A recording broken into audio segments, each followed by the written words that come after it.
Nation. Let's go. How are we getting twerking accusations when we started a minute early? You don't want to do this, bro. You don't want to do this. We were supposed to go at 1:15. I tweeted out we were going at 1:15. Oh, yeah, you're right. I don't want to do that. We're presented by Illegal Pete's, everyone's go-to spot for burritos, buddies, and beers. Happy Monday, everyone. How was your weekend? It was great. It was great. Celebrated the B-Day. Went to the Nuggets takeover. Again. Thank you. Played golf yesterday. Nice. Triggered a bunch of CSU fans online. It was, just a standard all-around good weekend. Not bad, not bad. I went back home for a little bit to Albuquerque. Hung out with the buds. Really? Yeah. Damn.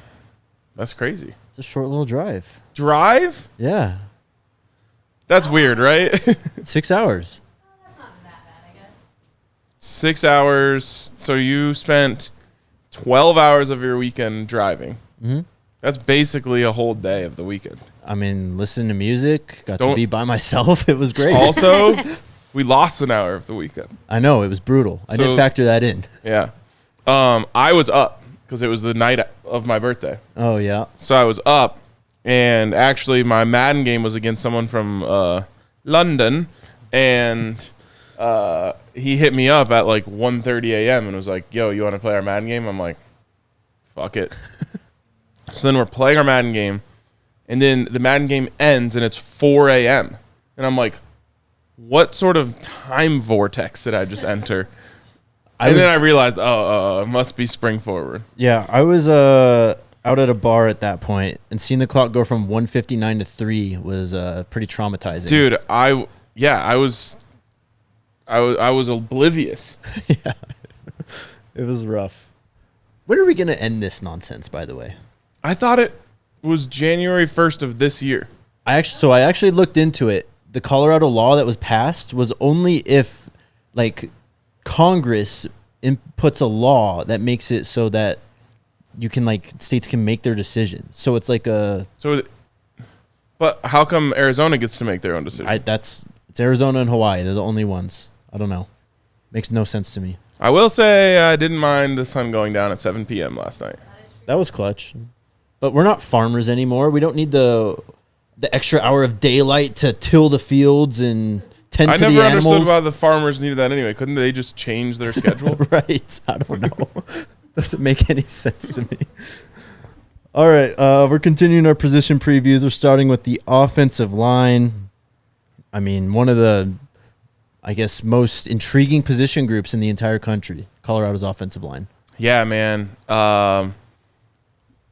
There will not be a position group in America that has a chance to get as much hype as this one. Because let's face it, last year's group got a lot of blame, and they weren't great.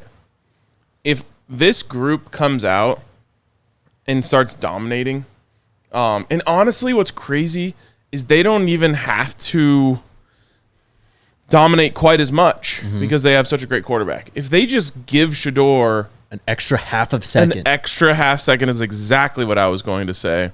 They will look like heroes. And to some, like me, they will be heroes. But so what comes with that, though, is if they're able to accomplish that and make life easier on Shedeur, they'll be the talk of the college football world. Like, oh, Colorado's offensive line, they've transformed everything. They're 4-0 or whatever, you know. And, like, that just never happens with offensive line. Yep. And it'll be transformational for recruiting the trenches when Jordan Seaton is doing national TV hits, as he's already done. Yes. But in the middle of the season, they're talking to Jordan Seaton. They're talking to Justin Mayers in talking about this Colorado offensive line and all the hype that they have around them. It has a chance to be something unique that I don't think we've ever seen. Like this last year, I think it was Washington who won the Joe Moore Award, right? Yep. They didn't get hype. They didn't get buzz. They were just like mentioned throughout, like, oh, one of the best offensive lines in the country. End of conversation. Mm-hmm. It won't be like that for Colorado, and it has a chance to be something really cool and really unique. All that, and this offensive line is a chance to put the college football world on notice, to put head coaches on notice around the country, recruiters around the country, that you can go in the portal, and if you get the right guys, you can successfully build an offensive line out of the transfer portal.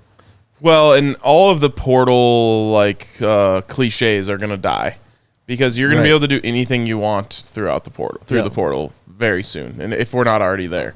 So everyone, you can't do this out of the portal, you can't do that out of the portal. That's like a 5-year-old narrative, and I think this will prove that wrong. Also, just running the ball better, man. I think that's going to be the biggest indicator for me, just how much push they're able to generate on that offensive line in terms of how far we've come in the last year.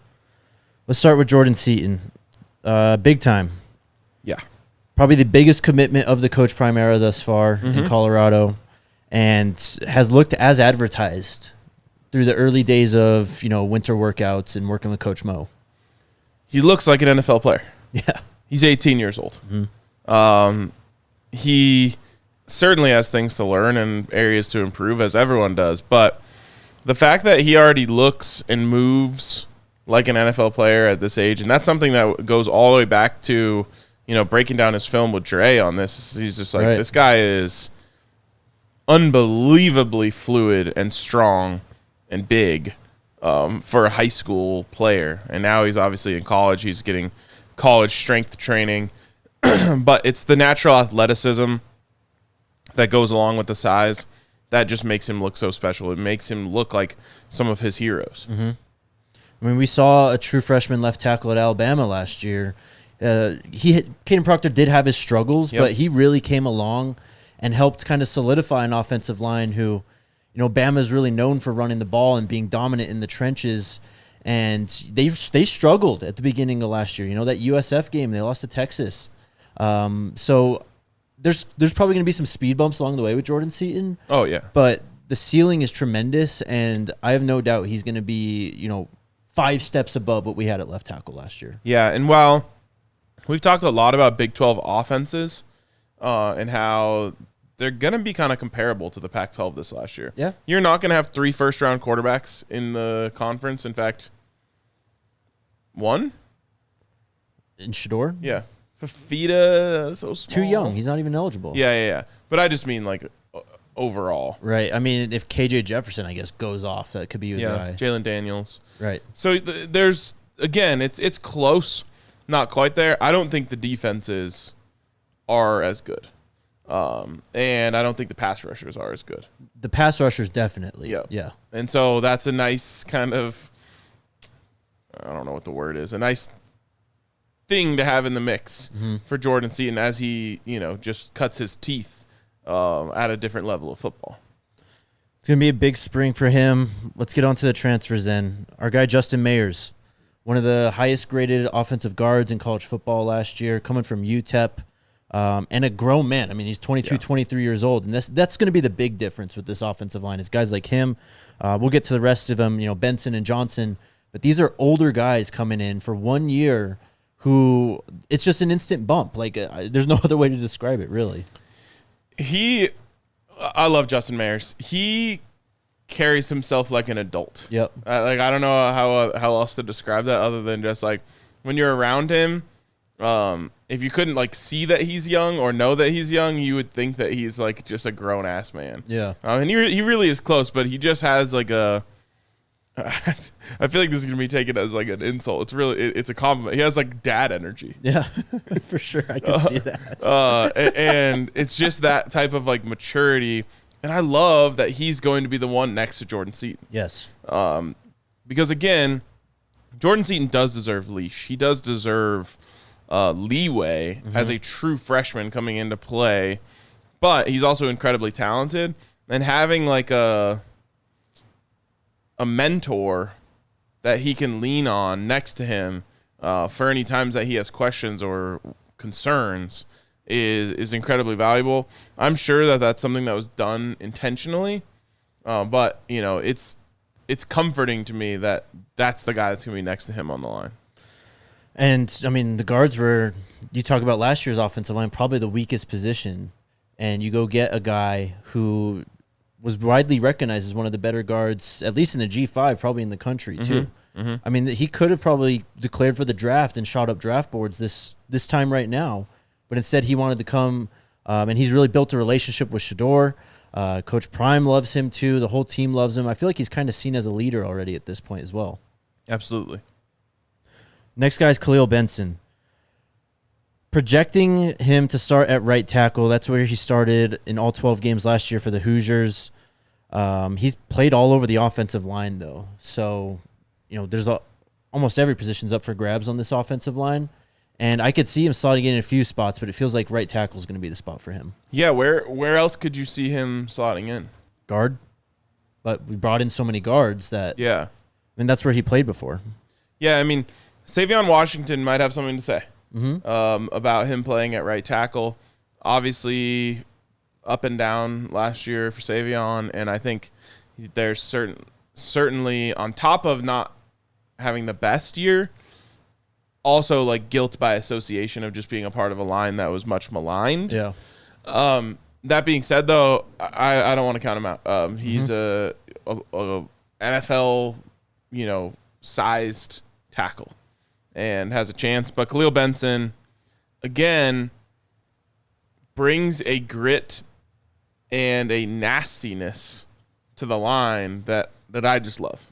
And I'm looking forward to him kind of being that leader for this line of just like, for lack of a better term, don't touch two. Yeah. You know what I mean? Like, you keep your hands off my quarterback. I mean, we needed that kind of nastiness on the offensive line last year. That's exactly what he brings. And he's played all over the offensive line. So I don't want to say he's going to be the swing guy, but I feel like if anyone's going to, if an injury happens along the offensive line, he's a guy who could kind of slot in and help solidify the offensive line, whatever the weakness is, if someone's hurt or whatever the situation. Next guy's Tyler People Johnson. also pointing out that Savion played through injuries. Yeah. And that always plays a role. And also, an unfortunate fact of football is most guys are. Yeah, no doubt. Tyler Johnson, out of Houston, Alton's former teammate, and another guy who's just going to bring a nastiness aspect to this offensive line, extremely strong hands. Just, you talk about power and, owning the line of scrimmage physically. That's what he's going to bring to this team. And again, guards were probably the weakest positions on this team last year. I think he also played left guard, but slide him over to right guard. Now you got two highly touted guards who played at the college level who are grown men, basically. Yes. Yeah, absolutely. It's kind of interesting as the guard competitions have at least begun to shake out in our minds. Some people are questioning Tyler Johnson and his potential, starter role. Obviously, we're big Tyler Brown fans, and he's going to have a chance at center, but he's also going to have a look at the guard positions. And I don't know, man. I think maybe Tyler Johnson is getting a little bit underappreciated right now. I agree. I mean, just think back to when he committed and how excited everyone was, and going back and watching the tape back then and realizing this is a big, strong, physical guy who you almost don't even need to see him in Colorado. You just see that, see he commit to Colorado and go, we got better with that move right there. 100%. 100%. Second to last transfer, Phillip Houston comes in, offensive tackle out of FIU. We already kind of mentioned Jordan. We already kind of mentioned Khalil. So maybe this is your swing tackle. He's also got to bulk up a little bit, only listed 6'5", 250. But I think we determined that was incorrect. Oh, that's right. Like 270 or something. Yeah. Either way, a guy who started out at JUCO, then joined FIU, started 5 games in 2022 at left tackle, and then started the whole season at left tackle last year for them. I wouldn't be surprised if he becomes a starter, but it feels like at this point he's fighting for it, as is everyone, obviously. But. Yeah. He joined the Buffaloes at a dark time. For our fan base. Yeah. It was very stressful and trying times to be a Buff fan that week. and I'm obviously joking a little bit because, of course, we don't break a sweat on the escalator. But people were definitely sweating on the escalator that week. And the reason I bring that up is because I hope that he balls. Yeah. I hope that he becomes a dog, just because it'll be so funny to go back and look at the way that, sadly, grown-ass men reacted to that news. All because an 18-year-old hadn't made his decision yet. Yeah, exactly. So it almost feels like it's like written in the stars for him to just end up being like he's actually like a physical beast. He crushes it in Coach Mo's program, and then like ends up being a starter that everyone's like, oh my God, I can't believe that people were reacting that way. Next guy is Yukari Walker. And that doesn't necessarily have to be this year. It could be at any time. Yeah, for sure. I mean, I think he's got a few years of eligibility. 2022 JUCO recruit. So I don't know. Maybe he only has one more, but. Okay. Yukari Walker, though, coming in as a starting center out of UConn. And this is probably the position that has the most competition, which is center. Tyler Brown's trying to make the conversion over to center. Hank Zelinskis played pretty well when he was called upon when Van got hurt last year. So it really feels like a three-man fight for center at this point. Yeah, absolutely. And each guy kind of has different traits that you love about him. For Yukari Walker, he is incredibly agile. And, if some people will say he's undersized, which he's certainly not, doesn't stand out on the offensive line from a size perspective. But depending on the way that you want to run the ball, sometimes you need your center to be able to get out and move. And so, we mentioned like Jason Kelsey, who's obviously an undersized center who reached the peak. But it's more, in my opinion, a stylistic decision for the offensive coordinator, what they're looking for in their center. Where it's like, if you're worrying about big bull rushers coming up the middle on passing downs, well, you probably want Tyler Brown in there. If you're, wanting to get out and pull your center and get out to the edge a lot more, well, you probably want Yukari Walker. Hank Zelinskis factors in his own way, and I think if it weren't for him playing last year and filling in for Van Wells and doing a really good job, no one would mention him at all. Definitely. But it's impossible to ignore the fact that a true freshman, I think it's really important to mention that, he came in as a true freshman in spot duty while Van Wells was injured. And for sure in the first game against Colorado State when he came in, in the second half? Yes. In that game, you didn't call his number once in a negative way. So he never had a penalty called on him last year. Yeah. And so then he played again. What was the second game he played? Arizona State again, another one where it's just like you didn't feel like center was a problem. And then he played, Van got hurt against Utah at the end of the year. Okay. So again, multiple games where he was out there and you didn't leave saying, uh-oh, that was rough. Now, I do remember after Colorado State, I believe, a couple players saying like, oh, it was a little bit tougher in there not having Van Wells communication. But that's something that can be learned. And, as a player who's played now and a player who would potentially be a starter, you're going to be a lot better in that department. So, again, credit to Hank Zelinskis, guy who was committed to the Durrell staff, stuck through, made it, stayed, played well, didn't transfer, and is still here and, fighting for a position. Yeah, he's in the conversation, definitely. Yeah.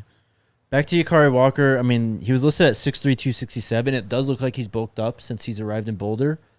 But Van Wells was only listed at 6'2", 290 last year, the starting center. Yep.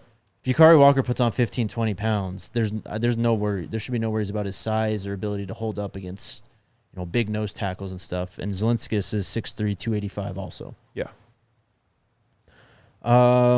Last group for this, you already mentioned Savion Washington. So Kareem Harden, Isaiah Jada, Jack Wiltie, and David Connor, guys all returning from last year who, it wouldn't surprise me if, say, Kareem Harden, who got some starting time last year, like ends up being that one of the rotational guards, or maybe even starting at guard or something. But it's much better than the group of guys we had in reserves or on the second line in years prior. Yeah, depth so important on the offensive line, and it finally feels like we actually have some. Mm-hmm. And when I say depth, I mean all of these guys have a chance. Mm-hmm. They're all, most of them, if not all of them, have played at this level before. Yep. So Exactly. all it takes is a step forward, and all of a sudden you're competing for a spot as well.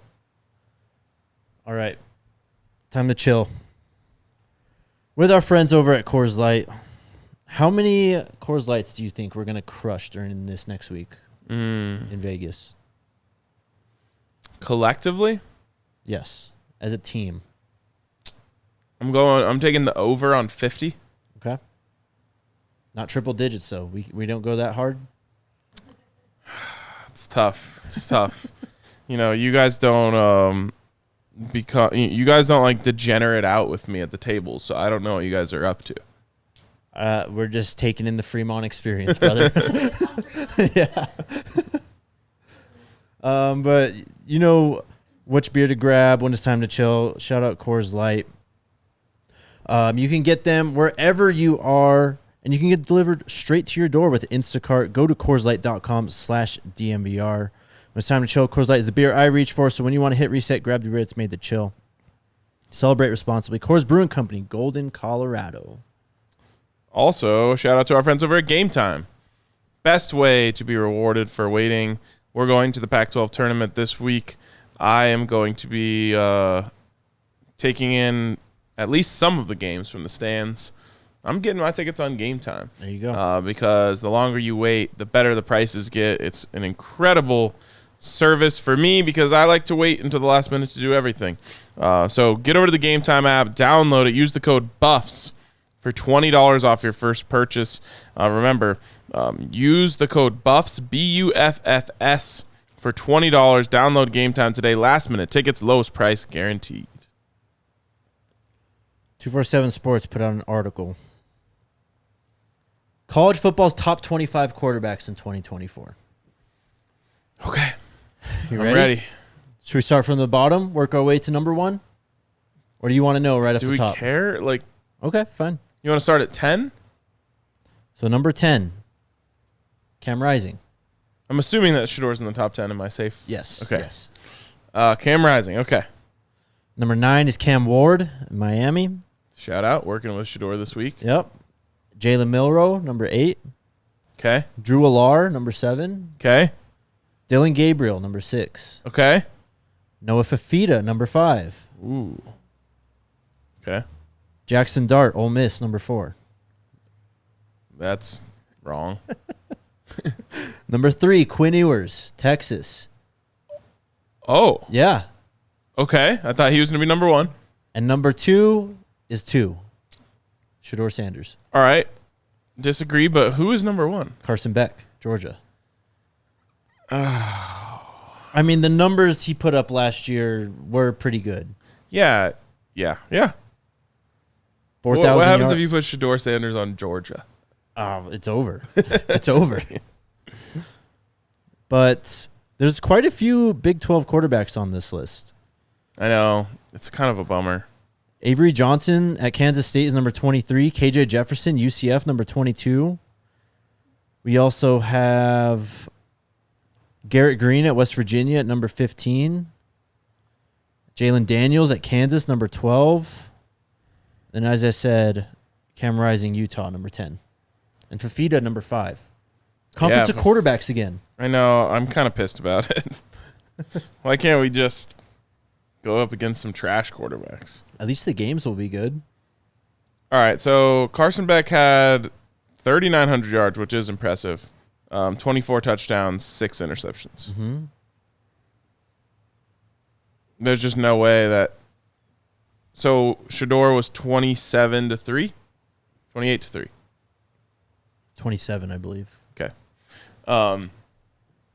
There's no way Carson Beck. If they traded places, Carson Beck had to play at Colorado last year, Mm-hmm. no one would even know his name. Probably. Just saying. No, I agree. I think Shedeur is the best quarterback in the country, and I don't know. I feel like some slight hesitation from 247 not putting him number 1. Like, you can look at Georgia and go, yeah, he's gonna, they're probably one of the favorites to win the playoff and all this stuff now, but I mean, come on, it's Shedeur Sanders. Look at the stats. Look what he did with the bad offensive line. And we just talked about the improved offensive line. Like, how are those stats not going to be better next year? Yep. I guess if Carson Beck played at Colorado and Coach Prime was still the coach and Shedeur, for some reason, wasn't the quarterback, then people would know who he is. But my point stands. He would not be able to he wouldn't have put up the same numbers as Shedeur because he didn't even put up the same. He did put up more yards, but not as many touchdowns and more interceptions. He would not have had that level of success. And I think if you put Shedeur in his shoes, you might have had 4,000 yards, 40 touchdowns, 3 interceptions. I mean, it'd be an almost all-time season if he's on a team like that. Yeah. And hopefully that's what this Buffs team can be this year. Definitely.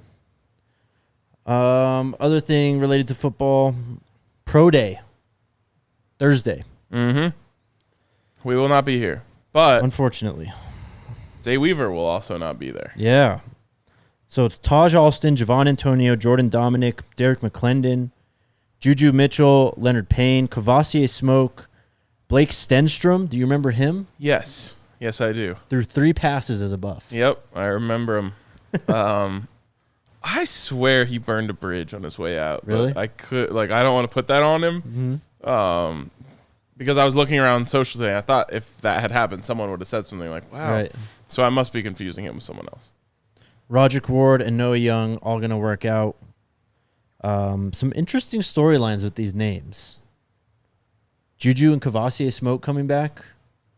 We'll see what they have to say. We got a couple guys who I think could be candidates to be drafted in Taj Alston and Jordan Dominic. Even Rod Ward, I wouldn't rule him out. If he throws up some amazing testing numbers, runs like a 4.3 or something. He was one of the fastest guys on the team last year. So Rod Ward is going to get a chance somewhere for sure. The question is, why is a missing pro day? Yeah. We just would have to assume it's still related to the injury. Yep. It's such a bummer. Yeah, it's probably looking like a long shot he's going to get drafted at this point because he's got nothing other than meeting with teams throughout this process. He's not been able to do any on-the-field work since, I think, January is when he said he got surgery. It's crazy how that works. I don't understand it. Why would I care? I can watch him play. Playing with a bad shoulder, too. Yeah, exactly.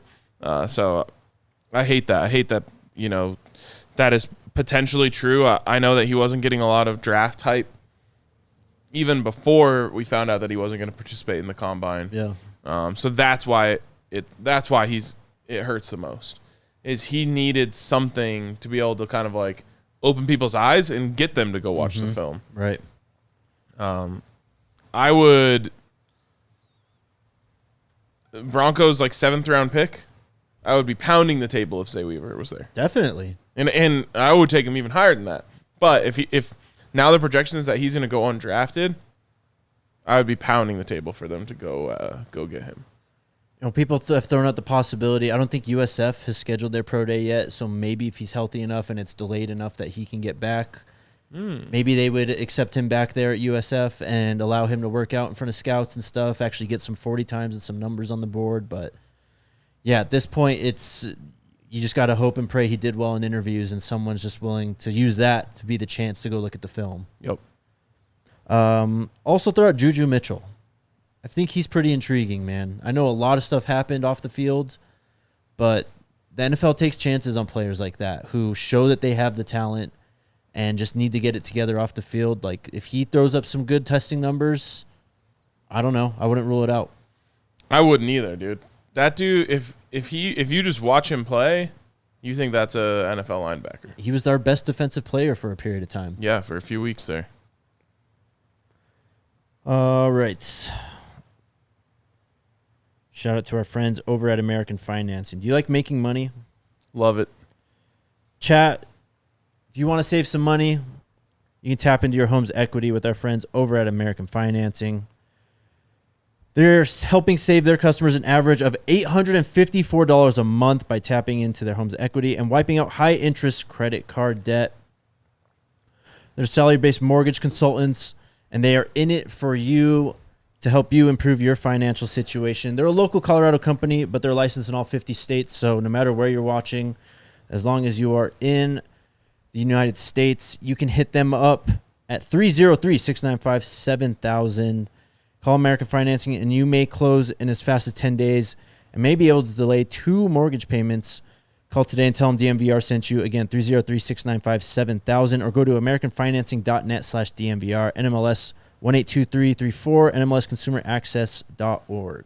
Also, go to thednvr.com/diehard right now and become a DNVR diehard. So many incredible benefits of being a diehard, including free merch when you sign up, free merch every year on your renewal date, discounts on merch the entire time that you are a diehard, discount on events that we do, access to all of our diehard-only content, access to the diehard-only Discord. The list goes on and on and on. There's so many great reasons to become a diehard, and maybe the best one for you might just be that it's the single best way that you can show your support for us. So we really appreciate anyone who becomes a diehard. Head over to thednvr.com and join the best sports fans in the world. So we're headed out to Vegas tomorrow to watch this basketball team, who ended the season on a 6-game winning streak, have completely, flipped their odds of making the tournament compared to where they were 3 weeks ago. Can they win the whole thing, do you think? Hell yeah. They might need a little help to not face Arizona, who seems to be a very bad matchup for them. Mm-hmm.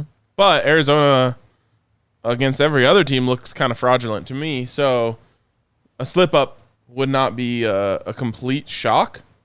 The Buffs, according to some sports books, the second favorites to win the tournament. Yep. With Arizona, of course, being the heavy favorites. But again, you just get crazy things happen in tournament settings. And so could we beat Arizona? Yes. It's just certainly not the preferred path. You need a slip up from them, hopefully. I want to say this, though. I know our fan base is mostly football, but I think that those fans have done a great job of supporting Colorado athletics as a whole. I think the women's team is a perfect example of that. Yep. Now is the time to, if you haven't already, to jump on and support this men's basketball team, and just follow along. Like, it's just going to be fun. We're going to be out there in Vegas, so that'll give you guys kind of a closer bridge to it. But they have something special, dude.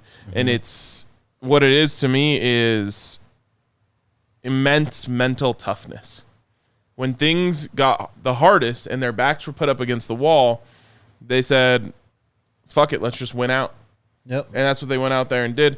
And because narratives in really any sport get written early in the season, I think there was just like a narrative written about this team. But what's weird is, had they won 6 games in a row at the beginning of the season, it would have been like more valuable to the narrative than it is to win the last 6 games of the season, right? Because everyone already has these opinions that they've formed about the team, about Tad Boyle, et cetera, et cetera. Mm-hmm.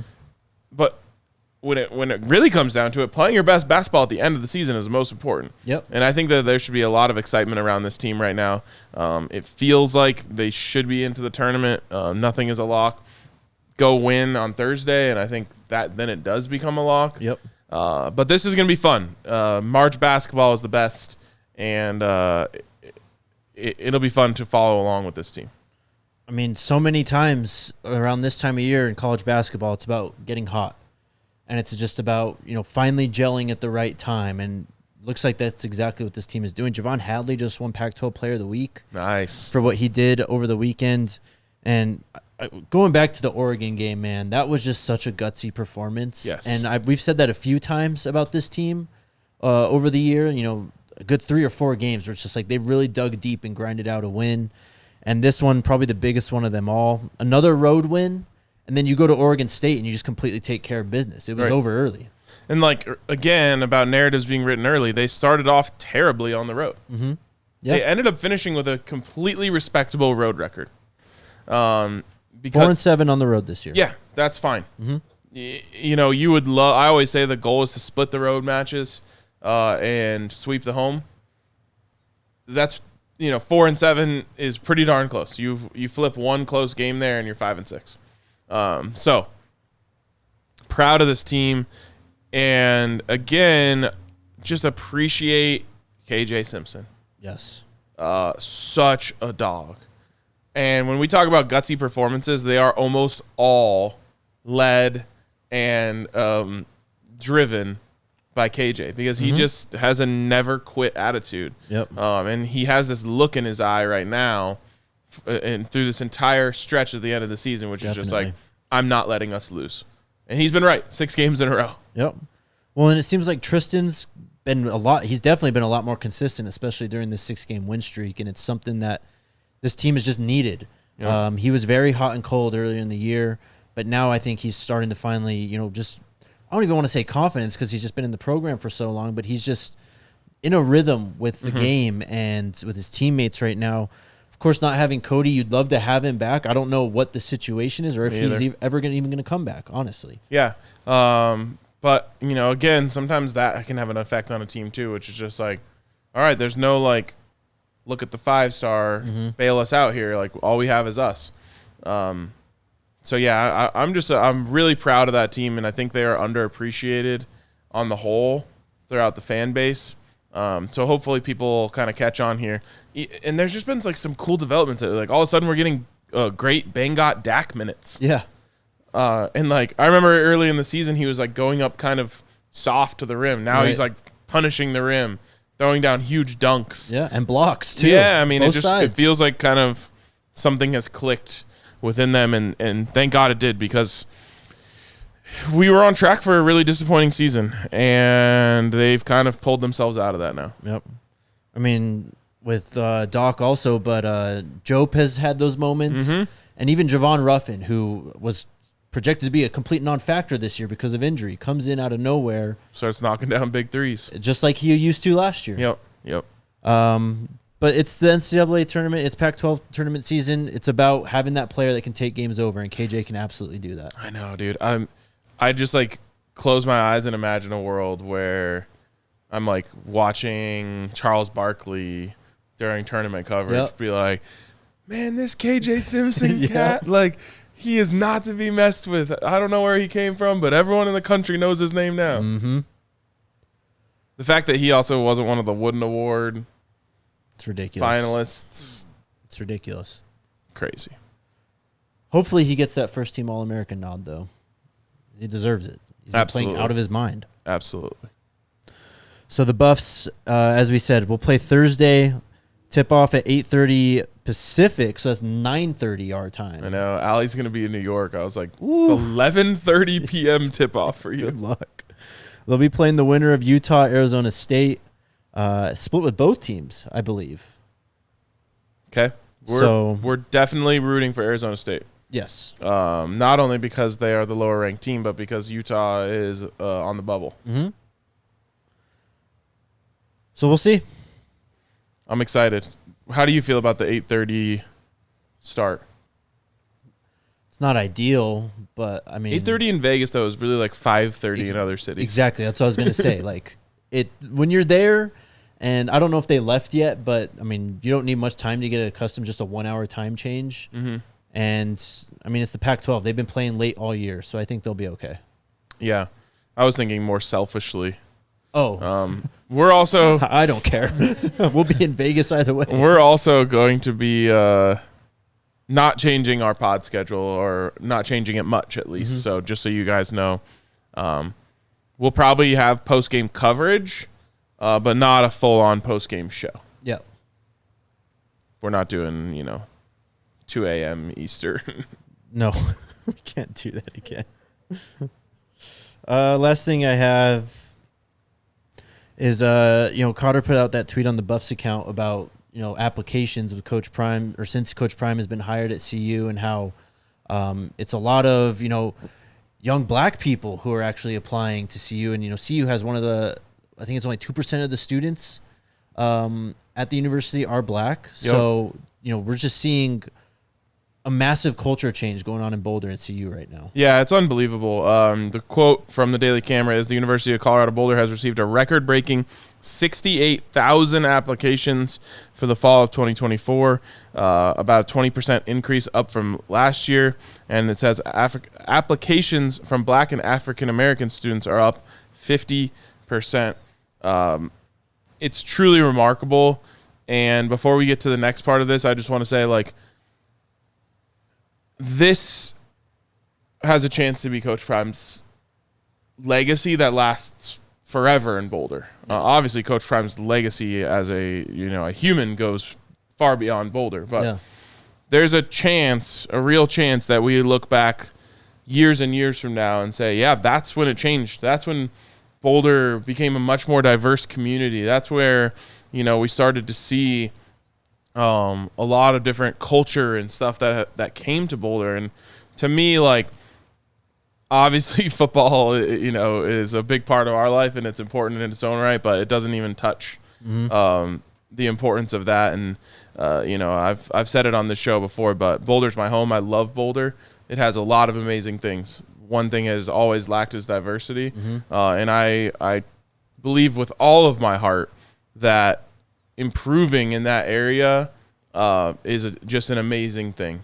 And I look forward to a world where it's not a Boulder is great, but people just can say Boulder is great. To go along with that, they've also seen more than a 25% increase in Hispanic or Latin American applicants, 15% increase in applications among American Indian or Alaskan Native students, and overall a 29% increase in non-white student applications. Amazing.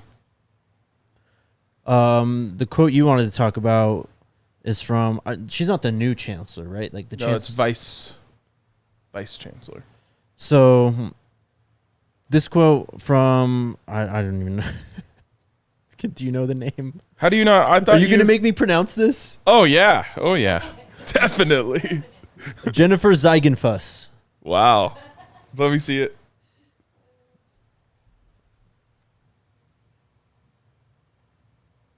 Yeah, I'd go Ziegenfuss. Ziegenfuss. Okay. Sure, bro. But the quote is from her. No doubt the exposure that Boulder has received since Coach Prime was hired has been tremendous.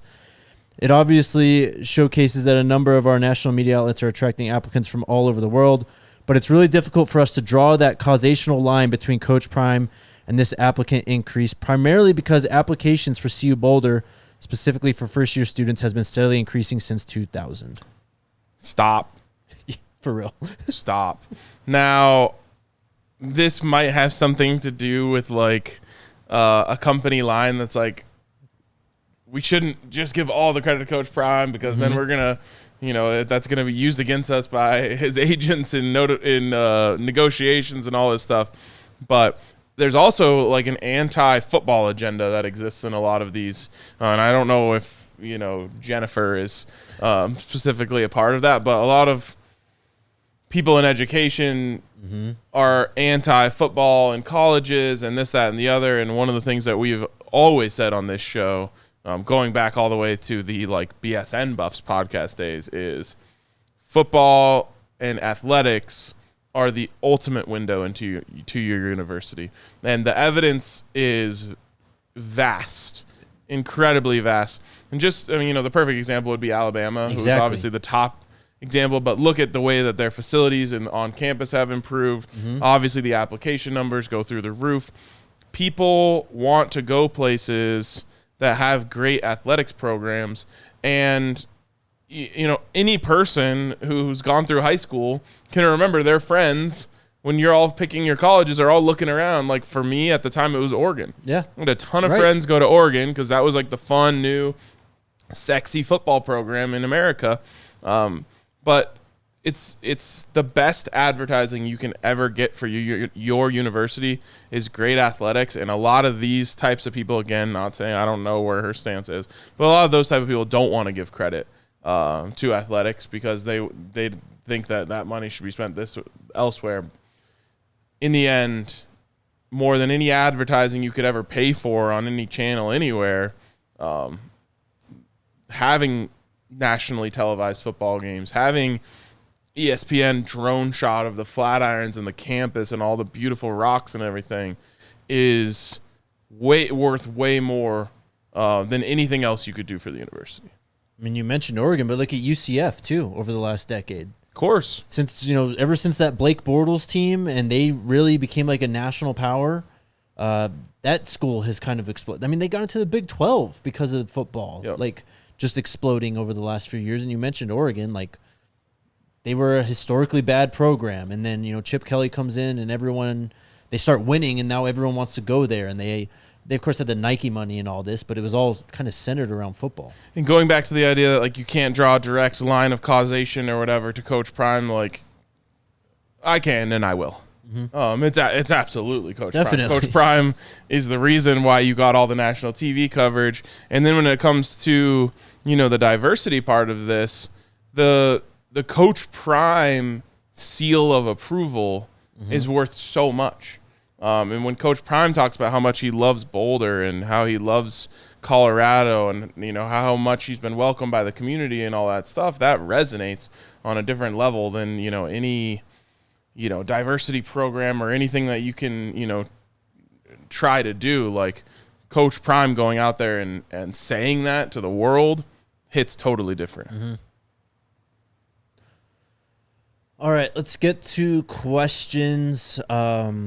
Real quick, tomorrow we are going to be traveling during our scheduled show time. So we actually have Jalen Ellis coming in here very, very shortly, and we're going to talk to him. That'll be tomorrow's show. So if you have a question for Jalen, drop it in the chat right now, and we'll ask him, and you guys will see it all tomorrow. Yeah, just so you guys totally, in case that wasn't clear, we're pre-recording with Jalen in a few minutes so that we can have a show at the normal time for you guys tomorrow while we'll be on a plane to Las Vegas. So, yeah, drop your questions right now. BP, is Tyler a senior? Yes, he is. I think he has 2 years, though. Well, yeah, after last year, he's got an extra, year. He just got his degree, though. Yep. So, we'll see. Team and pads this week, Truckum and Tony says Monday. Next Monday. Yes, a week from today. I'm Heaven's Demon. How long has the diehard program been going on? We started that a year and a half ago? Well, it exists in different forms for a long time. Right. Definitely. And we're always making additions to it, doing different things to try, to add value for the people who support us the most. Mm-hmm. James, is the girls turning the same location / time? No, that was last week. They lost in the quarterfinals, I believe, right? I think they lost half of their total losses this year came to Oregon State. Wow. I think. I don't know what they finished record-wise. Anyways. And then Bucket Boy. Okay, so 33% of their losses. They lost 9 games. All right.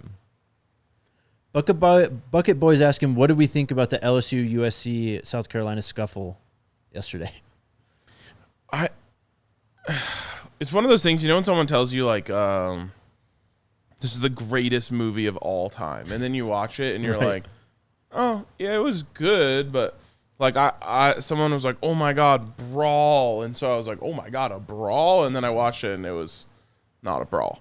But I don't know enough about the situation to have an opinion on it, other than I like when players stand up for their teammates. The only thing I had an issue with was the guys jumping the table to jump in. And that was one of the players' brothers. Yeah, I don't care if you're a brother. You can't be jumping the table to get in a field between athletes in uniform. Yeah.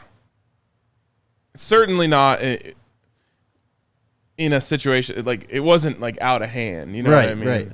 If it was out of hand and you got to get out there to protect your family from being seriously hurt, I might have a different opinion.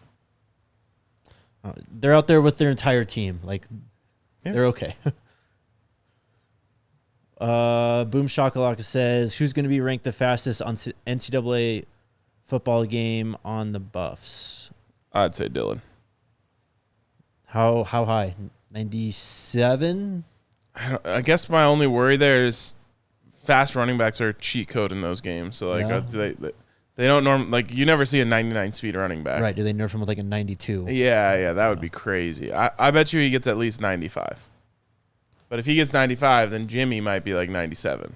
Jonte Wester will be up there too. Yeah. Travis should still have great numbers in that category also. Banks, are they competing for numbers again this spring? I would assume so because we don't have a lot of numbers on the site. We only have the only guys on the so if you go to cubuffs.com, go to the roster. The only guys who have numbers are guys who had numbers last year. They haven't given out any numbers to any of the transfers or anything. Okay. I wonder if anyone's going to change that had a number last year. Then you have to like enter a competition for it. It's a good question. Aaron, if this offensive line is as awesome as it should be, we need a name for it. Wall of Prime, the black and gold wall, need to work on that. What do you have? We'll think about it. We'll workshop it. Someone did have the Great Wall of Boulder, right? Yes. Yeah. Someone said that. Cat Daddy Club, Pro Day Sleeper. I think Juju was the right answer for that. Yeah, I think it's definitely him. I guess Rod Ward still qualifies as one. Yeah, I that would be a great one. Yeah, that's who I'd put my bets on. Barron said you guys are pre-recording with Javon Hadley. No, we are pre-recording with Jalen Ellis. Yes. Former Colorado wide receiver who still lives around and Loves Colorado. remains a huge Buffs fan. Yep. Saved a puppy out in the Flatirons. Yep. And then from Baylor, so played in the Big 12 a ton. Yeah. We have a lot of interesting things that we can talk to him about. Yep. Pac Fitness Journey, are they still in conditioning this week? I'd assume so. Yep. And Baron, can we do a chat group diehard? That already exists. In the Discord. It's in the Discord. Sign up. Once you sign up, you get access to join the members-only Discord, which is essentially just a group chat. Basically. It's lit in there. We have a handful of people who are always talking Buffs in there. Hell I yeah. will say, we will do a kind of a mailbag show at some point, too. I know we kind of do questions at the end of every day, but we're going to need something to talk about in the summer. All right, cool. Anything else? That's it. All right, we'll be back. You'll see us tomorrow. We'll be back live on Wednesday, though, from the beautiful Circa, Las Vegas. Yes. Cannot wait. See you guys there. Let's go Buffs. Let's go Buffs. We all silly like the mayor.